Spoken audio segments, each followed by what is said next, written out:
Welcome to this explainer on the absolutely fascinating and frankly pretty dramatic life of Søren Kierkegaard.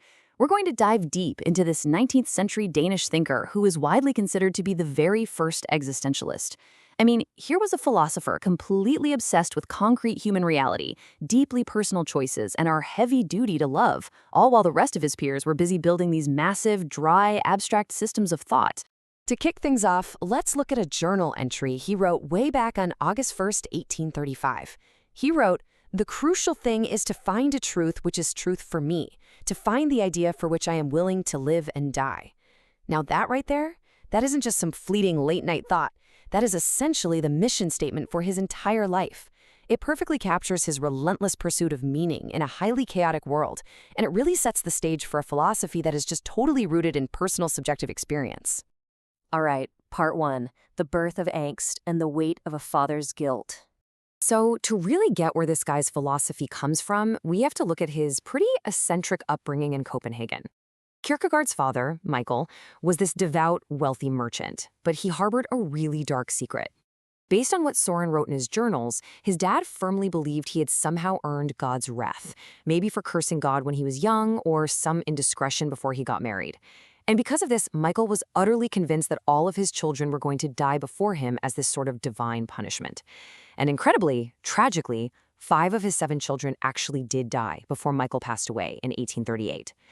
As you can imagine, growing up with that instilled a profoundly deep sense of doom and melancholy in young Søren. But here's the wild thing.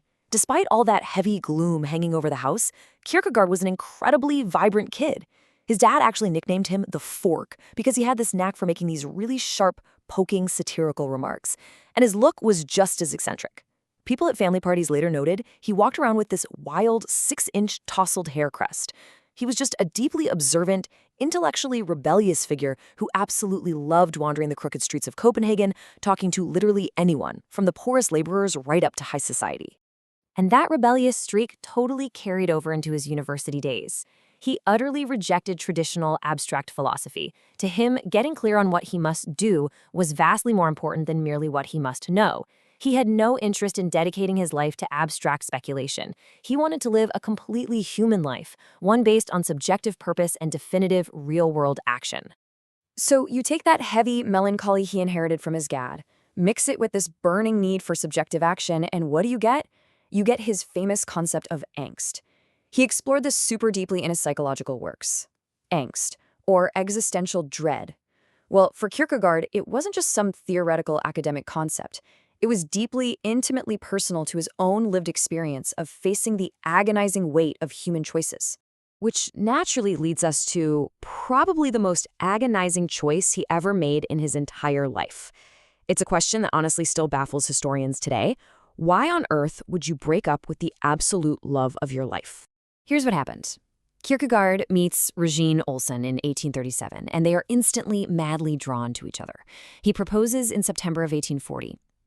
But then, just under a year later, in August 1841, he abruptly breaks it off. Even though he was completely in love with her, he had convinced himself that his inescapable melancholy made him fundamentally toxic and unsuitable for marriage.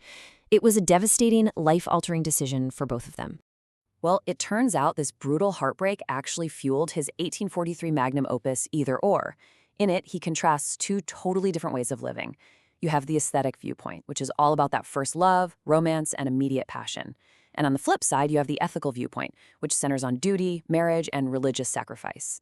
He was essentially analyzing his own agonizing breakup, using it as the ultimate case study for how we navigate human existence. And that massive personal fallout, it also helped him forge his hugely famous concept of the leap of faith. Kierkegaard was convinced that you just can't use cold logic or objective proof to understand God or to find your ultimate purpose. True religious belief requires a passionate, totally unprovable jump. It's a resolution to trust in the face of complete uncertainty. Let's move into part 2, hiding behind pseudonyms and the art of indirect communication. See, Kierkegaard had zero interest in just spoon-feeding his readers the answers. So he employed this bizarre yet incredibly brilliant strategy. He published a dizzying number of books under a massive cast of pseudonyms. We're talking names like Victor Eremita, Judge Wilhelm, Johannes de Silentio, and a bunch of others. But listen, these weren't just pen names to hide who he was.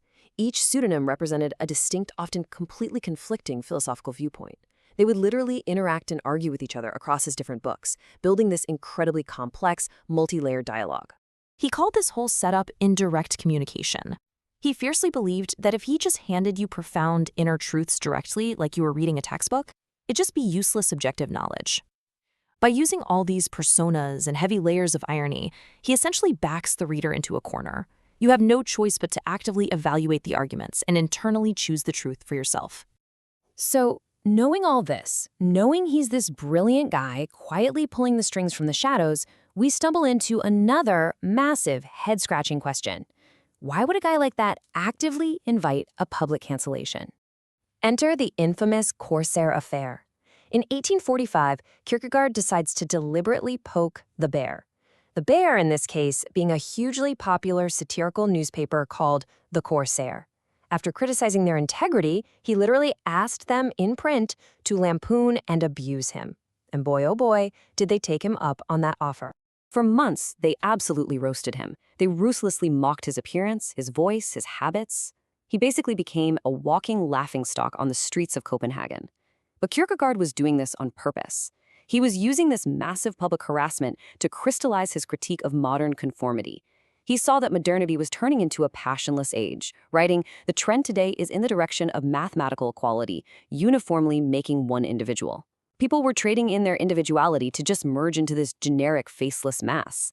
That intense street harassment definitively proved his exact point about what he called the crowd. He defined the crowd as an untruth. It's this passionless, unthinking blob that people dangerously treat as the ultimate judge of reality. He realized the numerical majority absolutely does not dictate the truth. Truth only comes to the single individual, one by one. The crowd just strips away your individual conscience and your passion. Which brings us to our third and final part, the single individual and the final battle with the state church. That profound realization about just how dangerous the crowd can be, it rocketed Kierkegaard toward the absolute climax of his life's work. In his final years, he launched this brutal, all-out attack on the Lutheran State Church of Denmark. He started self-publishing these highly polemical pamphlets called The Moment, aiming right at the throat of the establishment. He essentially accused the church of reducing Christianity into the very thing he despised, a fashionable, unthinking herd mentality. He drew a really harsh line in the sand. On one side, you had this state-run bureaucracy, which he argued was just obsessed with membership numbers, political power, and blind conformity. It treated religion like a comfortable, cozy social club. And this, Kierkegaard argued, was fundamentally opposed to true Christianity, which demands a focus on the single individual, your personal conscience, and an agonizing, passionate, subjective faith. You can't just be born into a Christian state and automatically assume you're a believer. He hammered this point home over and over again. He famously declared, "Christianity is the individual, here, the single individual." In his eyes, you don't find truth sitting passively in a conforming congregation managed by state bureaucrats. You only find it when you step entirely out of the crowd and passionately choose it for yourself. And he certainly didn't just talk the talk. Through a genuinely unbelievable output, we're talking over 7,000 pages of journals alone, not even counting his massive stack of pseudonymous and signed books, Kierkegaard championed this single core message.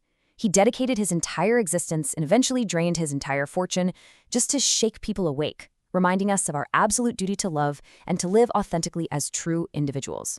Kierkegaard passed away in 1855, but let me tell you, his challenge hits just as hard today. So, as you navigate our modern world, a world completely saturated with modern groupthink, social media mobs, and intense societal pressure, I want to leave you with this deeply existential question drawn right from his life's work. Are you just a face in the crowd, safely conforming to whatever everyone else thinks? Or are you a single individual, passionately and authentically choosing your own truth? Seriously, think on that.